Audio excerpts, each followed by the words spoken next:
যিনি সঞ্চালনা করছেন তিনি আপনাদের পরিচিত, আমারও অনেক কালের পরিচিত। বাকি বন্ধুরা যারা আছেন,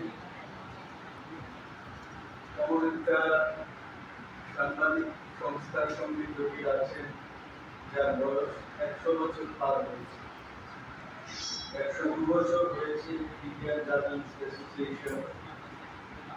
এবং আমি অগ্রজ বন্ধুদের কাছে শেখরবাবুর কাছে শুনছিলাম যে আমাদের বাংলার অনেক কিংবদন্তি সাংবাদিক এই সংগঠনের সঙ্গে নিবিড়ভাবে জড়িয়েছে। তারা আমাকে আজকে কিছু কথা বলবার জন্য আমন্ত্রণ জানিয়েছেন। আমি তাদের গভীর কৃতজ্ঞতা জানাই।